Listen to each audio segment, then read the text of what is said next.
Ayun, isang maaraw po na umaga. Yan. Nandito po tayo sa ninong ko, yung munti niyang farm. Yan. Yan, makikita niyo po yan, yung kanyang pinaka-entrance niya. Yan, meron din po solar. Actually, meron po yun sa magkabila po yan. Yan, nandito po tayo sa pinaka-likod niya. Yung hugasan natin, tapos yung ilan sa mga manok niya, yung mga maliliit pa, mga tatsaw yata po ang tawag dyan. Meron po siyang, dito, meron din siyang mga inahin. Ang iba po napagbili na eh. Yan, sa amin po, tawag dyan, tangkal. Yan, may dalawa pa. Ano po, Ate Ninong. Yan. Yan po yung maliit niya. Actually, libangan lang naman po yan. Yun, lagayan po ito po nakikita natin, lagayan po yan ng mga tools. Yan, yan. Tsaka po yun, sa malaking puno ng duhat. Yan, kaya nakalilim yung ating ibang manok dyan. Yan, meron din po na yung kubo pinagawa ang ating ninong. Yan, kung makikita nyo, nakasandeler pa. Actually, kinabit lang po din yung mga pinagpalitan doon sa lumbahay. Kaya po naka-chandelier siya. Yan.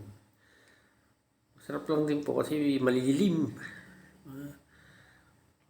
Tapos nilagyan din po ng mga puno. Ang iba po ay napapakinabangan naman.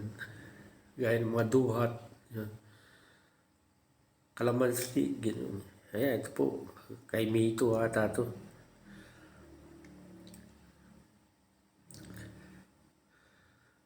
Yan po.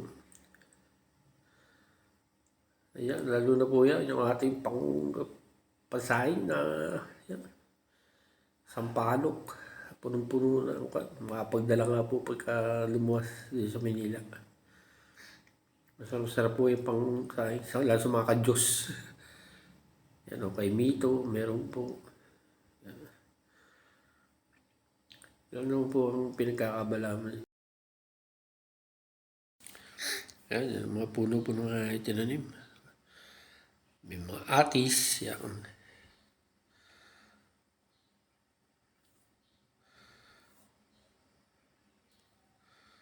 Ayun, may mangga po yun. Actually, may mga maliliit na po bunga yun. Yung santol. Tapos meron din po mga ilang pinya. Atis Castilla, yun. Mangga. Parang maliliit lang po mangga. Parang hindi naman, kung dwarf po yun. Ayan, tsaka yun, ating mga saging. Yung, may bunga na.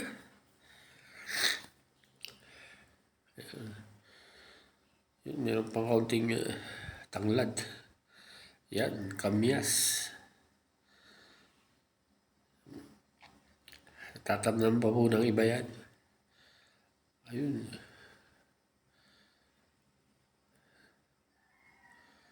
Yan po. Yun, may nyug pa. Masarap lang po kaya ganito. Kaya alinis. Yan, meron mga...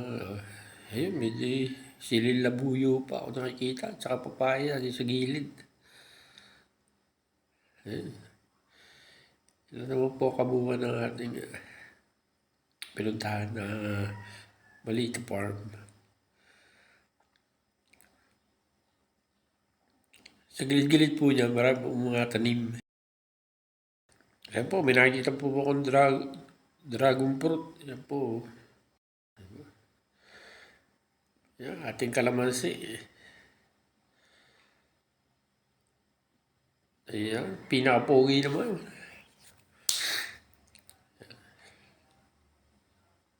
Ayan pa. Unti-unti po ay nilalagyan po na yung mga medyo mga bakante pa. Yan, duwat din po yun. Yan, may mga tanim pa po, mga bago pa po na tanim. Yan. Patuloy po dadagdagan yan. Basta di po uli, papasalamat po sa panonood ninyo at paglaan ng konting oras para manood itong ating munting vlog. Hanggang sa muli po, Basteli. Yan.